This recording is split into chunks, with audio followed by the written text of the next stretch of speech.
Hi, good morning, everybody. This is Thursday, October 21st, 2021. This is the Podman Community Cabal meeting. We've got a number of topics today on our Hack MV agenda, which is linked in the, oops, another minute here, inside our chat. Please sign in there. If you have not, I will re-link that there in a moment. And our topics for today, I'll just run through them real quickly, is we're going to be talking about Netavark. Matt Ian and Brent Bodie will be talking about that. We'll also be talking about Podman System Monitor for Mac, which Brent and then SLQ will be talking about. Then Alex Larson is here to lead a discussion on quadlet. And then we will be talking about ARM testing thoughts, or asking probably more like it from Preeti Thomas and Rishi Mahani. And then finally, myself and Scott will be talking quickly, at least, about the Podman Docs and whether or not we can separate the docs from the current repo in GitHub to a separate repo. So all that said, I'm going to hand it over to Matt and/or Brent for the Netavark. Go ahead, gents.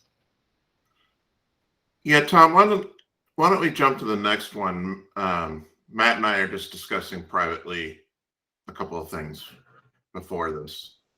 Okay. Can we jump to the next one? Yep. If you and Ashley are ready to go, I'm fine with that. Okay. I'm gonna share my screen. But basically, I have some mock-ups for a menu bar for hold on. For like a menu bar GUI for managing Podman machine. If Tom, you could stop sharing so I can share. Thank you. Sorry about that. No worries.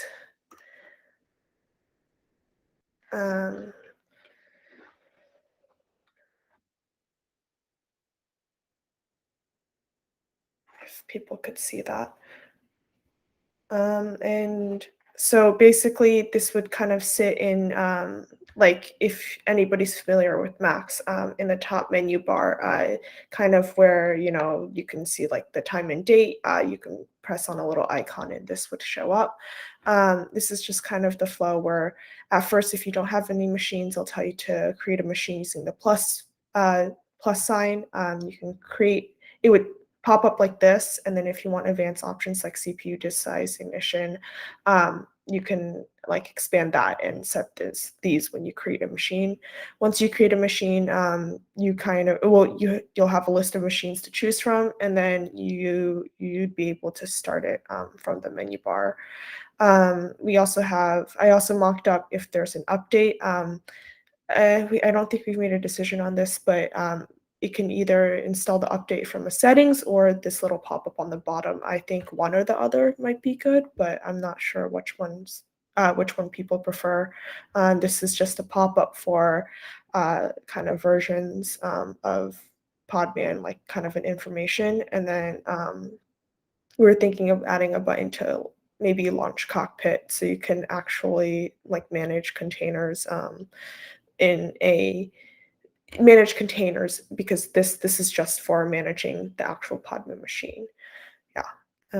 If anybody has any feedback or anything.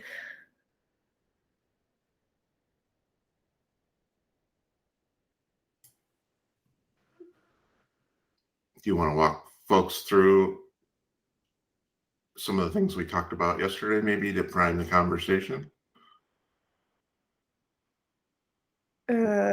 What did we talk about yesterday? Oh, the day before. So we're going to try to have a link from this to Cockpit.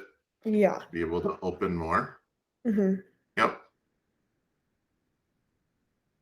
Yeah, so basically this is just to manage the VM. Like you're not going to be managing containers in this little system tray or menu bar pop-up.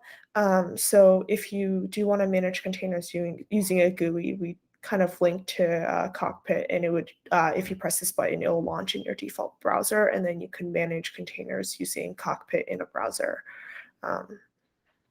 So this doesn't deal with your actual containers, it just deals with the VM behind the containers. We can't hear you, Dan.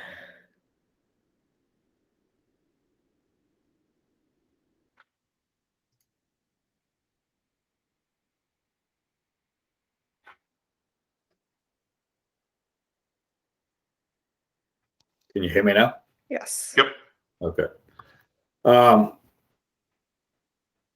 This might be an implementation detail. A couple of things. Right, this is going to be built with a native look for a Mac. So this right now we're only doing this for the Mac. We haven't decided whether we'll end up doing something for Linux, and it might be something different on Windows when we get to that. If I changed right now, I can only change the fields at init time, or will I be able to change the size and things like that on? We'll have to restart the machine if I change those, right? For now, just because of how machine is implemented now, it's only on init. But if we add functionality to change it on when you start a machine or after you init a machine, we could do that, and then it would just kind of look a little bit like this instead of new machine, it would be like edit machine or something like that. We can put it in like this little menu bar, like, like the triple dots. We can click on the triple dots and like maybe press edit and it will pop up that screen again. So if we have that functionality in the back end, I think it's okay that we can put it in the front end as well. I don't think we can change the disk size, Dan, if that's No, I'm more list. As long as we tell them how to change the disk. I mean, you basically have to destroy the machine and restart it. Mainly, when I create VMs, I always create them with too little memory. So that's the one that usually bites me in the butt. Yeah. I think theoretically you could use QEMU image resize and stretch it out and then boot and then do all the file system resizing, but that's probably beyond our target user. Yeah, I think it's easier just to destroy it and recreate it at that point. Indeed. Anything that people see that's missing or would have expected?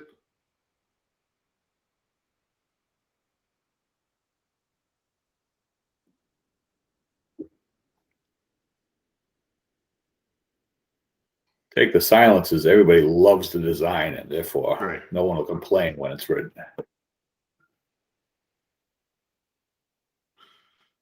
All right, next section.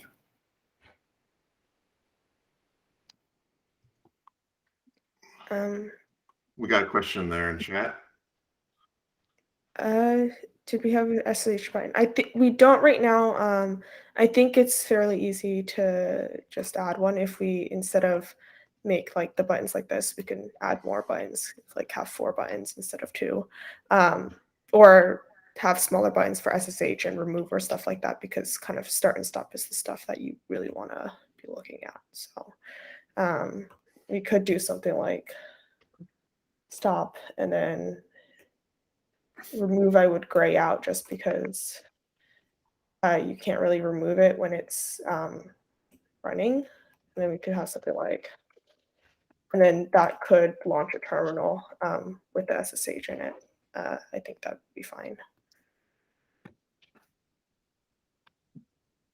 Is that a standard? I guess Mac, does it have a standard terminal? Yeah, Mac has a standard terminal. Yeah, okay. Okay.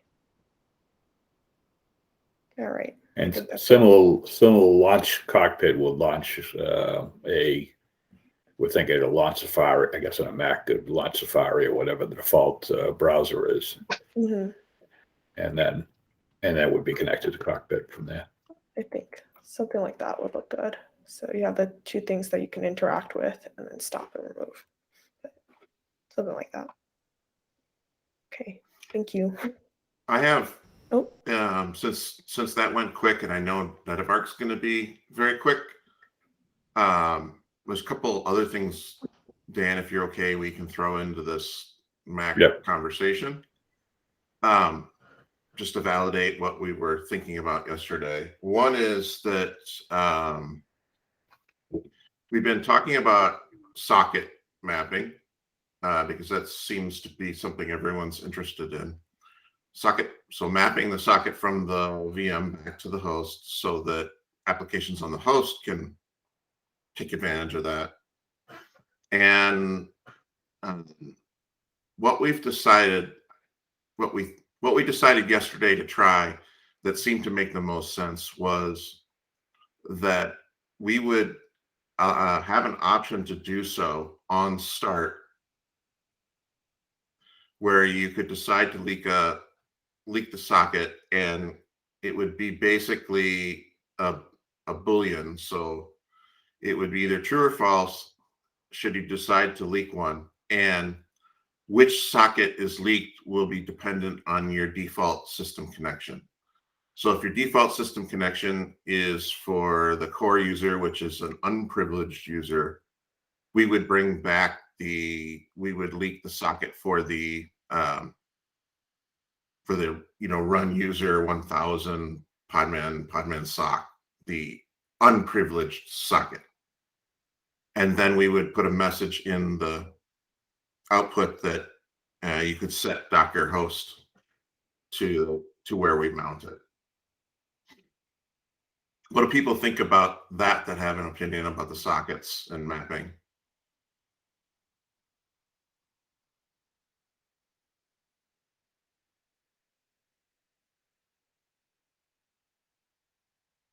It's a very interactive crowd. Yeah. Well, that's good. I mean, silence means we're awesome. So, okay. So what we think we're going to tread that way. And the thinking is, if you wanted the privileged socket, you could either switch your default profile or just manually map it back with SSH, which is reasonably easy in my estimation, as long as it's documented. The third thing is the actual cockpit part. And Dan, it looked like you did some additional looking at that yesterday to see what it took, as did I.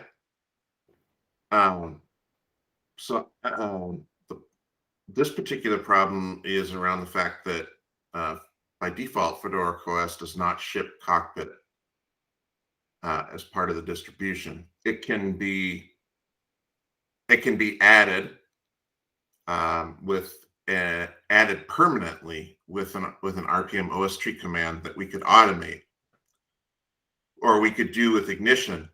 I will say it took about a minute and something less than a minute and a half to actually install it and have it iron out its file system. So it's maybe not something appropriate for boot. So when looking at Ashley's GUI, maybe we would have a enable cockpit, and then once that command was executed and the cockpit port resolved, it could switch over to connect. What do people think of that behavior? I think one issue with that is if someone has a machine that, in other words, how are you going to install the thing?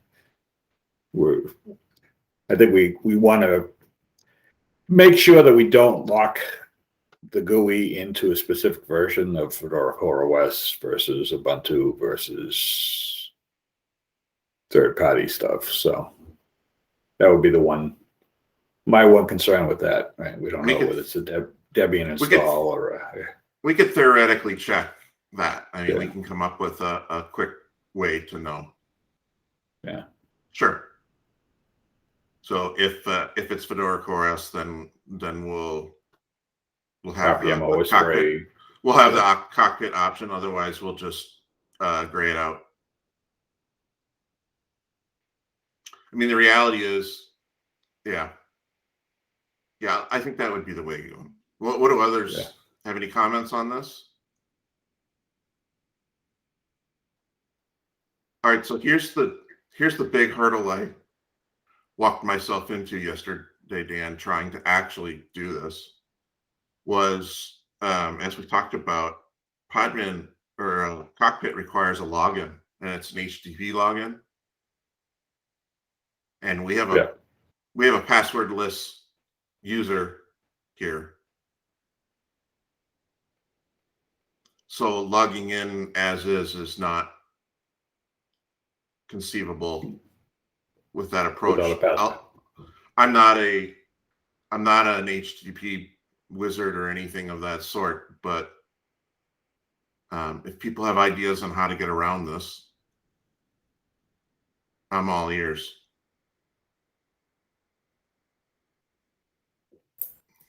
You could ask them for a password on machine creation or user password and then set it. Fair enough. Yeah. I'm sure there's a way to get it so it wouldn't ask for the password, just would log in, but that seems risky as well. Since this Well, is I wondered about that, Dan, because you actually already can SSH in with that. yeah, I mean, if you're on the system itself, you can SSH in with no password. It's only an unprivileged user. Yeah. But it's an unprivileged user that become root, right? Because it has sudo. But Yeah. Well, I mean, yeah, I don't know if Cockpit would have a way to do that, but yeah. yeah. Maybe I'll ping Martin and see if he has any ideas. Okay. Yeah.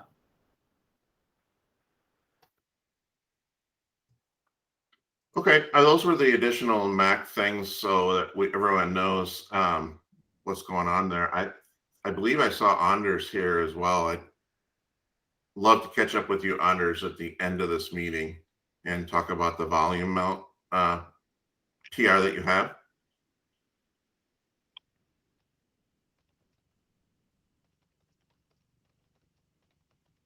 He says, sure thing. Okay. Back to you, Tom. And someone's muted Anders today. Yeah, that's okay. Brent, are we going to talk about Netavark now, or did you want to move it to the end of the meeting? Or Sure. drop? We can talk about Netavark. Let me sorry, look up. one quick. There's a question for the Mac stuff. Is there an API that could generate a one-time link or something for Cockpit? We don't know. Yeah, this is where I'm not in my strong suit. Could you auto-generate a password, and then in the when you click on the Podman thing, you feed that password into the link?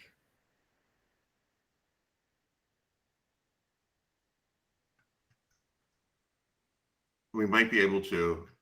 Thank you for the link. I'll look at that. But again, not anyone I think on our team's strong suit. So any recommendations to look at or actual Right. solutions would be awesome.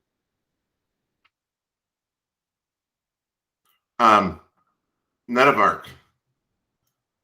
Do people outside of our team know what it is?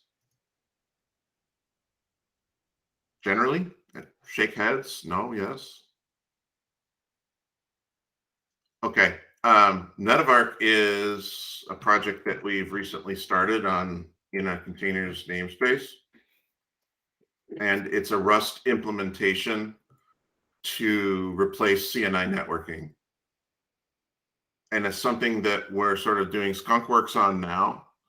Not skunkworks in the sense we're not committed to it, but skunkworks in the sense that it's not ready to go in to be used yet, but we're getting closer.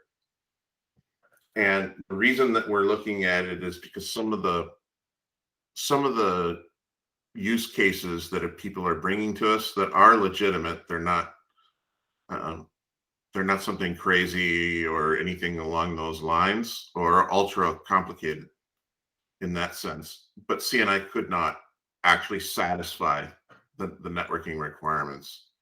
Some of it's around DNS, some of it's around the actual networking setup. So we're looking at essentially a design from the ground up approach here to see if we can satisfy both what was before and what people also want on top that seemed reasonable, and make it faster and have control over where the project's going. I'd say we're probably about 6 weeks in. However, we're probably about 2-3 weeks into this side of the project working on the actual Netavark. We don't have any questions in the traditional Cabal sense, so what we thought we would do is just kind of announce it, let people know where we're going, and see if people have questions or want to shake their finger at us or anything like that. So I guess the most important question is, where's the name Netavark come from? Let's see, I forget the process that was used to do that. Was it took network and did he translate it into? He translated into Hindu and then back into English. Yeah. And it comes out in Netavark. So it's a somewhat of a Hindi name for networking.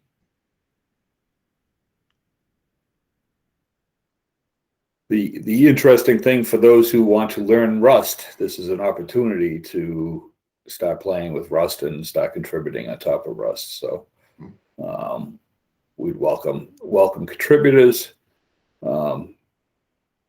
Basically, this is all about low-level networking stuff, and really to give us better control on the networking. Working with CNI was great, but there's certain times that we could not understand what was happening in the system, and then had to ask other teams to give us support, and it wasn't working out well for us. So that's why we wanted to switch to managing our own networks. Matt, do you, there's a question in chat. Do you want to field the one about the VPN? Just what I was going to ask about. Yeah, no plans at present. One thing I will say, we're not doing a plugin architecture as CNI presently does. And because of that, we're planning to retain CNI support so we can still retain those advanced CNI use cases, stuff like connecting directly to a flannel network. You can still run CNI, but we're going to switch the primary over to Netavark at some point in the future when it's ready. VPN, interesting, but not in the initial version. Right now, we're still struggling to get everything working at the basic level. What I will say is we're going to have better integration with NF tables, and we're going to have better integration with Firewall D. And if someone wants to do the other big firewall clients, we'll do those too. No longer will be manually setting firewall rules, not through your preferred firewall provider. We'll put it that way. And I believe as of now, very soon here, we should be able to very likely bring a container up with the new network, let's say in the next week or so, and begin to sort of test how that looks and feels. And then I'm sure we'll work on the teardown side and we'll go from there. Yeah. To give you an idea, I believe one of the big issues that we've had in the past, was, as Matt said, not integrating with the existing firewalls. We ended up with firewalls taking us down at times in unexpected ways. We also had, when you have multiple networks, getting DNS to work across the multiple different networks was difficult. And so there's if you go to Podman issues, you'll see a whole bunch of them are marked with either V4 or network, and those are all involved in the rewrite. So those are all the issues we want to have fixed when we have a new working network stack. Got a question about Rust. Oh, okay. Yeah, it's a good question. We wanted to keep it low footprint if we could, in terms of memory, in terms of binary size, speed, and then it had very good library support for what we wanted to do. We have an option or an interface to be able to actually work directly with NMState. They're developing Rust APIs. So long term, that may be beneficial to us as well. And like Matt said, we wanted to, but it is the classic or the appropriate language for system administration type stuff like this. So it seemed to make sense. I mean, just to make sure I'm not complaining, I like Rust. I use it myself for things, but I just wanted to know why. And actually, they wanted to pick a language that I refused to learn, so I don't have they don't have to deal with pull requests from me. Right. That's the primary reason, actually. There is more stuff to Anders' comment. We're seeing a lot more container stuff being developed in Rust as well. So following suit seemed to make sense. Right, we Yeah, seem to be and slowing down, and we still have 3 more topics to get through. So I'm going Okay. to Yes, of course. ask that we'll move on and hand it over to Alex to talk about quadlet. All right, let me just share.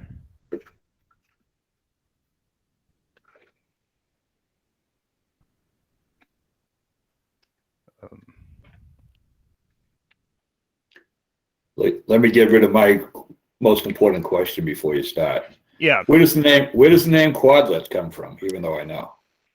Yeah, so it's a pun on kubelet. So it's like a flat kubelet, and kubelet is the node local manager for containers in Kubernetes. So it's a thin kubelet, maybe, I don't know, something like that. But what it is actually a systemd generator, which is something that runs on early boot or whenever you reload the config in systemd. It runs all the generators, and they spit out service files. Like the most commonly used generator is the fstab1 that just reads the fstab and generates service units for the mounts. But this one instead has a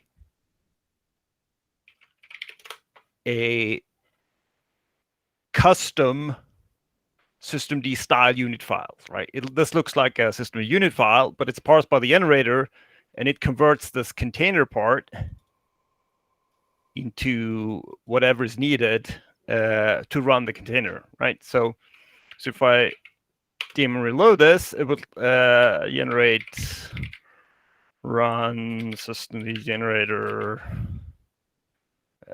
call that minimal.service. Which is basically a copy of that file. So like a bunch of stuff here is just copied from that, from the original file. And then it generates this thing, which is a massive Podman run thing, and some various pre and post stuff to make sure it works.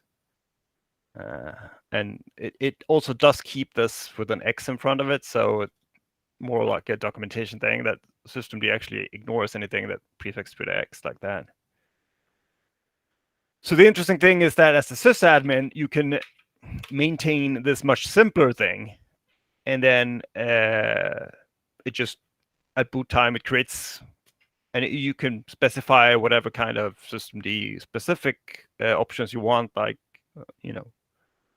if you want to set the CPU schedule or whatever, you can put that in the service file just like you could anything, and that get copied over to the real service file. So if I start, say, this Reddit server I have, it will just be a regular systemd unit, but you can tell it's actually generated from this source file here, and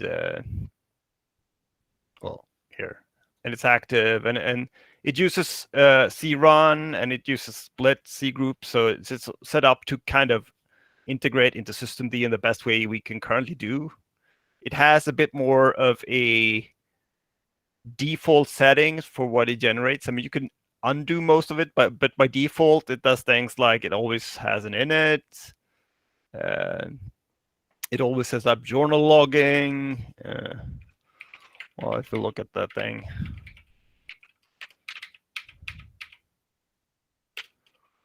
yeah, it has standardized names for these things. It has the crun runtime, split C groups. It integrates with SD-Notify. It has a lot less than the default permissions. It has a tempfs and /temp. It maps stuff in certain ways. And in terms of code, this is like a C file, small C project. Compiles into a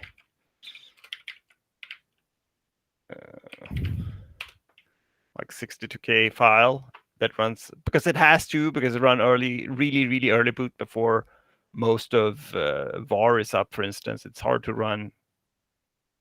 Well, it's not hard, but you have to be very careful what you access when you run that early. Could have been written in Rust, I guess, but I'm just used to C. I guess the question is, it's currently in the container / quadlet namespace, but there's been some interest in like integrating it into Podman somehow, and what does that mean? And is there an interest in it? And how would we do that?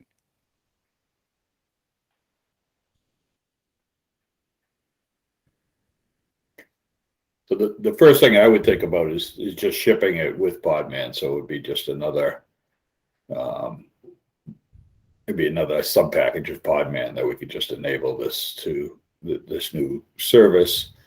I think it's really interesting from a use case. Obviously, we have Podman System Generate.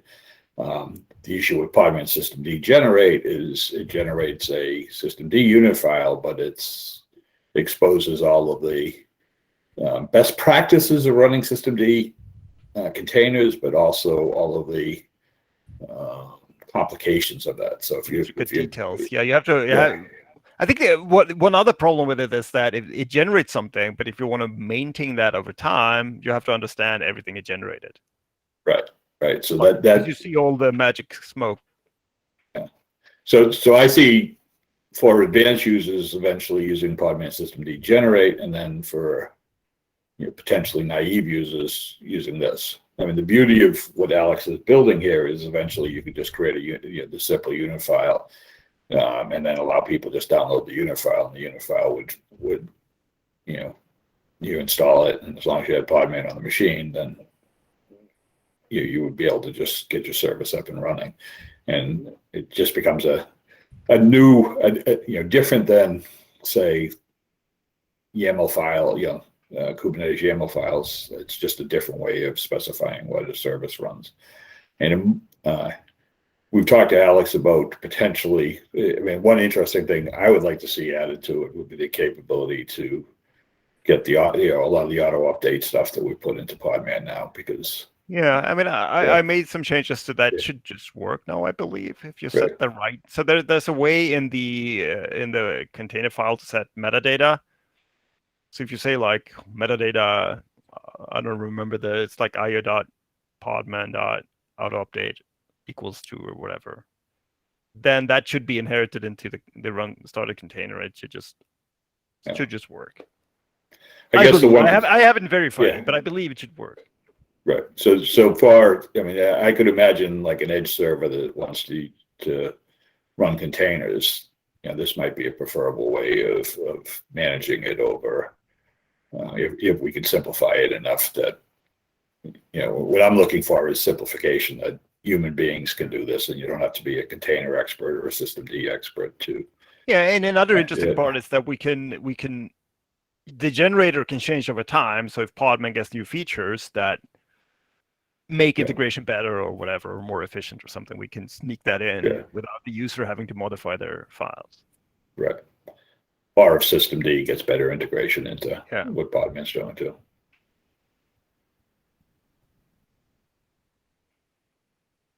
Well, this is the quietest Cabal ever. Everybody just loves everything we're doing, I guess. We're spot on, apparently. I've gone ahead and added a link inside the meeting notes to Quadlet's project on GitHub, in case people want to go ahead and investigate that further. Yeah, I posted a blog post here too. I'll link in the chat. Sure. I will add that as well. Thank you. Yeah, the real interesting thing is, do we eventually get a Podman System Generate? I mean, a Podman Generate Quadlet, but I'm not sure.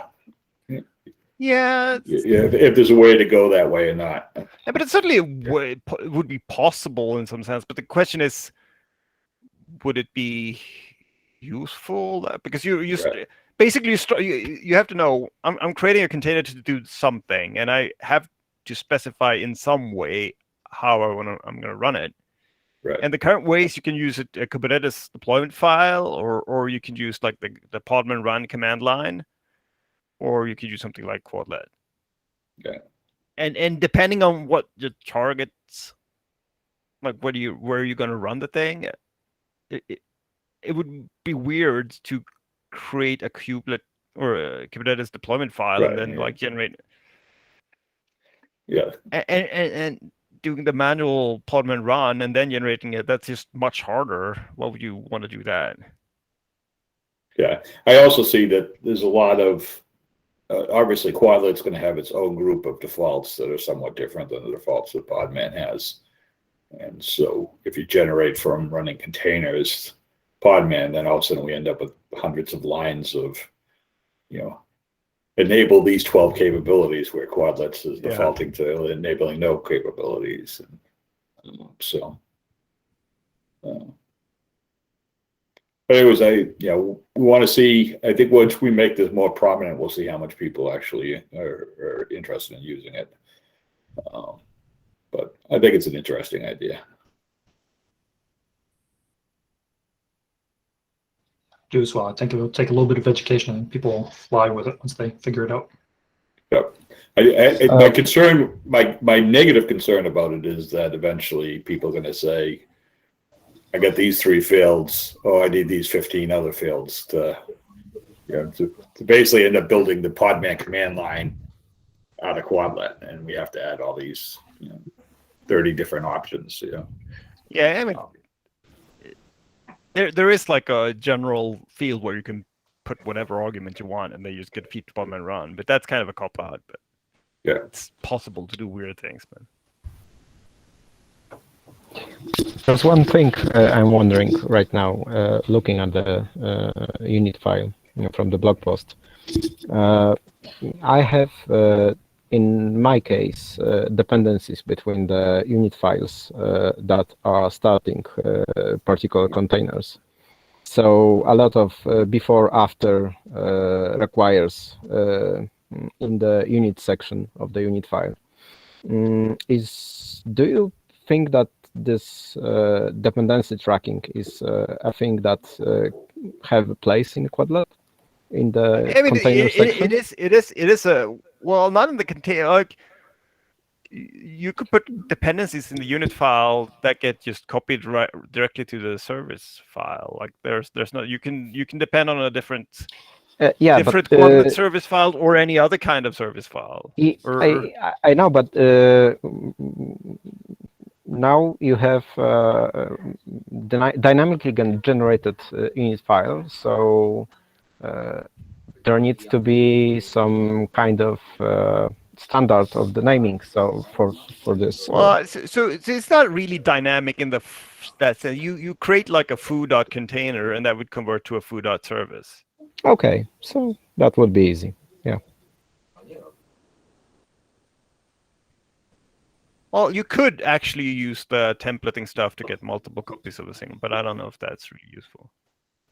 Like systemd has this templating system where you can have multiple instances, but basically it's like if systemd had a .container.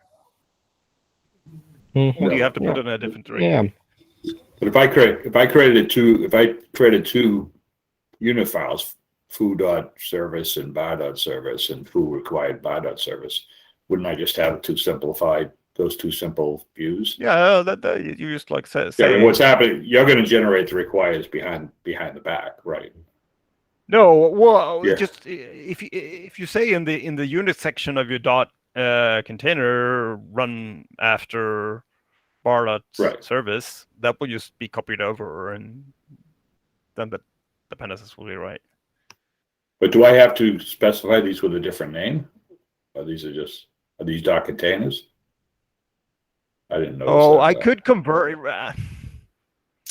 Right now, I think you have to specify them as .service. We could rewrite anything called like .container to .service, I guess. Okay, so no. What I misunderstood is that if I created you created .container, I can't just create .service and then Podman the systemd will automatically generate the correct service based on that. Or is the container a keyword to systemd to run the generator? Must be. Okay.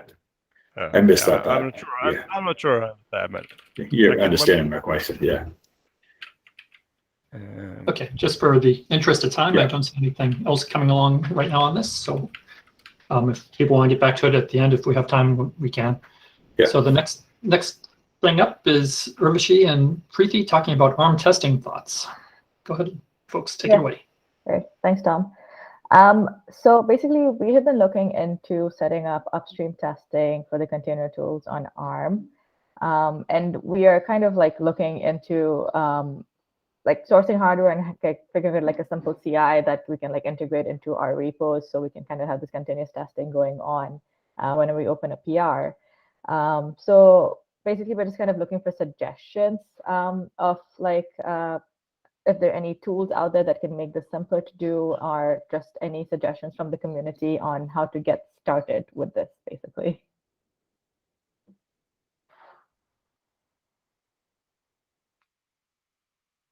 Or if anyone has had any experience in setting up ARM CI for any of their tools. Right now, does Cirrus not have ARM support? Is that the problem? Yeah, I think it's very complicated, and we'll have to like connect it to like AWS or something for the hardware. So Without speaking for Chris, I'm pretty sure that right now it only supports GCP, and the issue is that GCP does not offer any ARM64 instances. AWS does with Graviton, but we don't presently have support for that in our CI solution.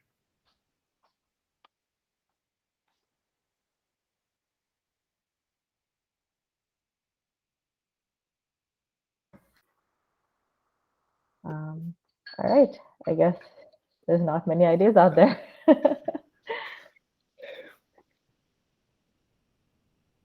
Okay. Right, next one was supposed to be Scott, and I don't think he's here. Just check. Oh, he's not here, so I'll go ahead and talk about it briefly.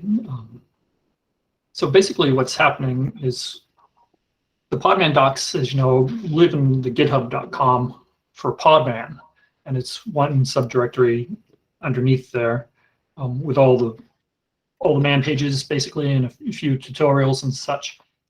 And there's a barrier of entry, especially for folks who are more documented oriented than code oriented, to getting into GitHub and doing an updates, and then more importantly, when they go ahead and submit something, a PR into GitHub, it's takes a long time to go through the testing process. Sometimes it breaks down if you don't have the right keywords in, and there's a high stepping stones for people to get used to that. So what we've thought about doing is going ahead and creating a separate repo somewhere under GitHub containers just for the Podman documentation. So basically sliding out that doc folder and moving it into its own repo. The downside to that we've got is currently, as part of our CI testing process, is when you make a new man page, it's going ahead and checking to make sure that that the command exists somewhere in Podman, and reversely, if you go ahead and make a change to a Podman command by adding an option or something like that, it goes ahead and checks that that's inside the man page as well. And we haven't been able to figure out how to go ahead and create some kind of test within either one side or the other that would go ahead and do the testing still after the move. And we're, again, kind of like we are with the ARM testing as well, wondering if anybody had seen examples of this in the past where the documentation had been pulled out, but yet testing for validation to make sure that all the options, that all the commands were still in place in both places. So that's our question of the day. Yeah, I would be against moving the man pages out, just because when you're adding a new option or a new command, it's just, you need to do both at the same time. I mean, if we add a new option, you're going to end up with this balancing act, right? That both CIs will break unless you can add them simultaneously, command and the man page update. But the other docs, troubleshooting, tutorials, all the general stuff. I think we could be able to move that, stuff out fairly easily. We could, but would it make sense not to have it all in one place, though? I don't Well, know. I'm I asking. guess, does GitHub have different, there's nothing in GitHub to allow to make contributing easier for certain parts of the GitHub storage, right? I mean, that's really what we're sort of looking for. Well, there kind of is. You can use the web UI to modify files and create commits from the web browser. Yeah, but what we found with that is we require right now, and I'm never quite sure why, people to sign things. And as soon as we get people having to sign things, the whole system seems to break down. And now you take someone that's just found a spelling mistake, and all of a sudden they have to set up a Git repo to, change one character.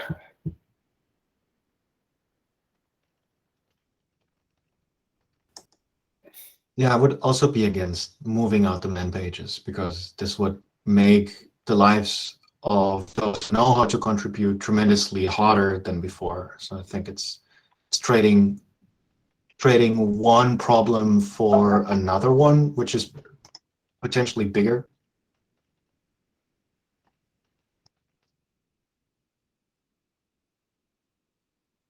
Does anybody know why we have the signing requirement? Is that a legal thing? Is that just a...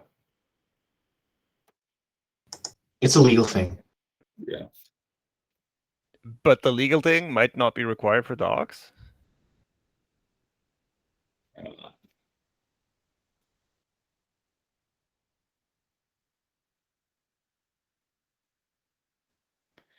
I don't think they're required for wiki updates, right? I mean, No, they're not required for the wiki updates. They're not required for the discussion forums as well in Podman, so you can go ahead and blast stuff into a discussion without signing in there. They can interrupt. Are we just talking about the DCO when you use the web GUI? yeah. Okay. I swear I bumped into an article on how to fix that.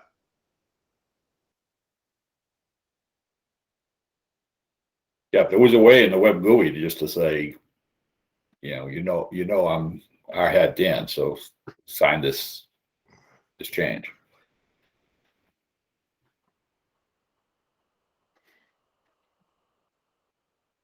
Yeah, if somebody has a way to turn off the DCO selectively, Or to get it automatically to happen. yeah. Right, that's the better way of doing it. If you're signed into the GUI, then Okay, you've so already been signed. I know we have conditional checks, for example, with some of our stuff.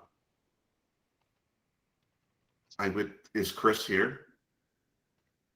No. I think he had a way, or was also talking about a way to basically check if it's in a certain directory,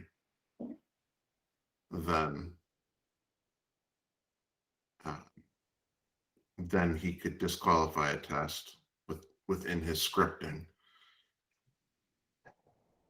But yeah, okay. I don't know. I mean, I think he could do that, but it sure would be nice to see this actually work. Right. Yeah, you're talking about the CI docs flag. The DCO check could be skipped given what files were actually changed in the commit. Yeah. Yeah, if we could flag the docs flag as a CI not required kind of thing.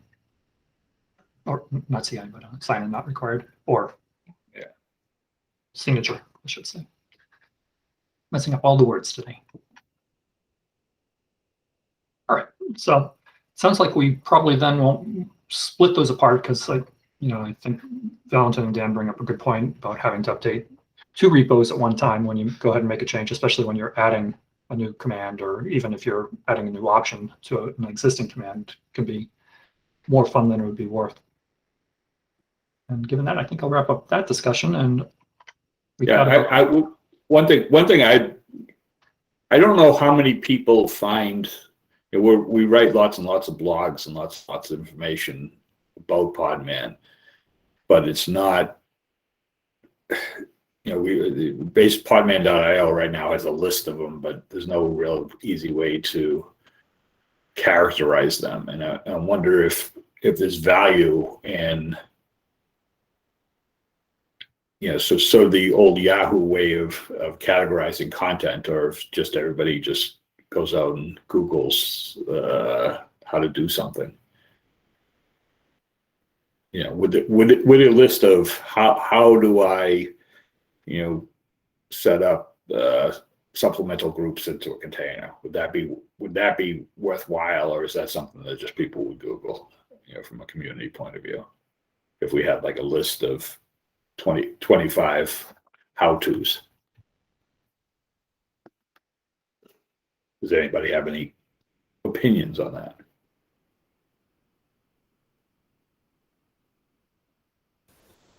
That centralized how-to would be useful for my developers. Right. I am capable to Google some stuff or figure it out on my own, but I have 2 teams of developers that are currently switching to Podman, and that way they could learn quicker if they have everything in one place. Yeah, I mean, to me, one of the things we have right now is Google is sort of, you already know what you're looking for, or at least you have an idea, and the ability to browse through a list. Browse through a list of, and this is, I think, one of the things we're missing right now is, it's basically for content management, for ability to go through this content. A lot of people are looking for information on the Macs. If we had 10 things on, 10 blogs on the Macs, all underneath the category of Podman on Mac, that might be, but I think we need community people to sort of do the characterization. That might be better for a doc person to,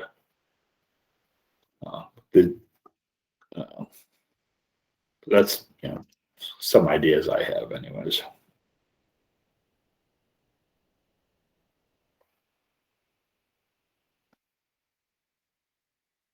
That's good thoughts. Any other questions or comments? We've got about 3 minutes left before we have to close out. I still have a to-do to talk with Anders. Yep, and then Rahul was asking about, popped up and then I lost it in chat. Where to go? He asked if anybody's checked out the new theme I suggested in Docs. Mahul, I thought we looked at that a while ago. I thought everybody was positive about it, as I recall. But that was like a month or 2 ago. Mahul, why don't you re-suggest it so that everybody gets pinged on there? GitHub tool. Yeah, open up. It's probably the best thing to do.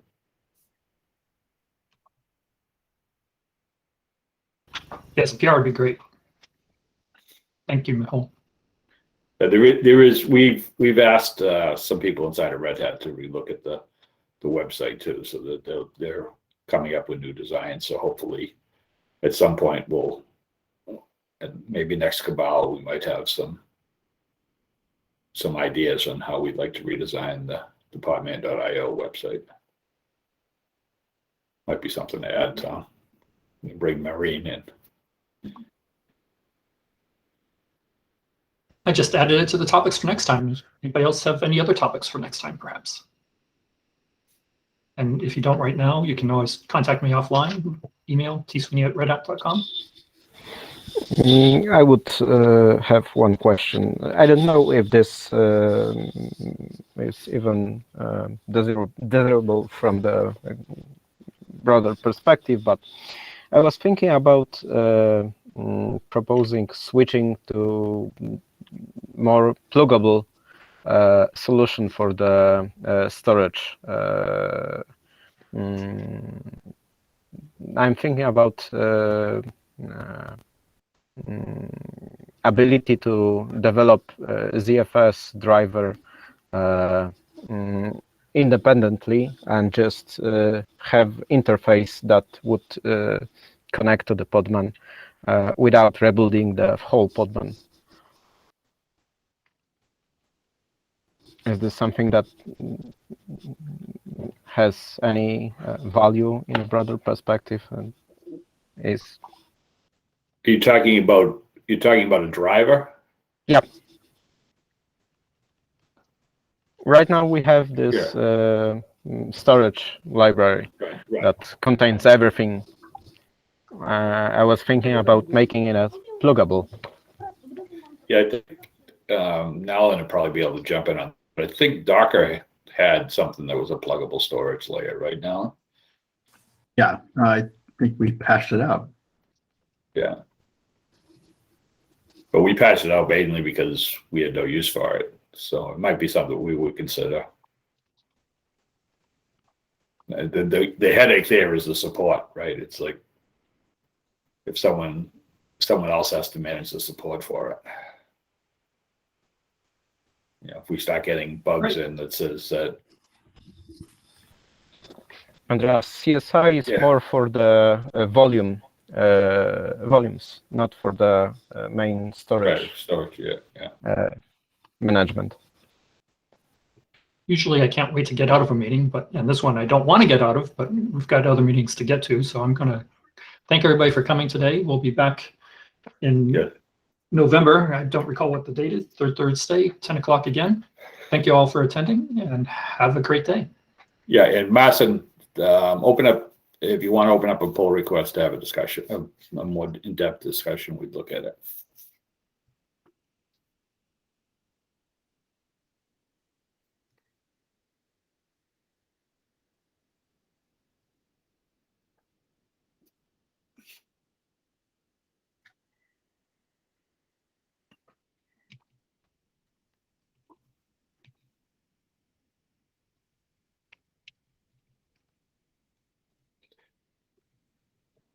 And Tom, do we record this? We did. I've tried to stop recording, but it doesn't seem to be stopping. So we will post this out later. I've just captured the Blue Jeans comments into the notes, and I will get the meeting notes out later as well. And I am going to hop out of this. I'll try to stop recording one more time. If you leave, it's not going to kill the meeting, right?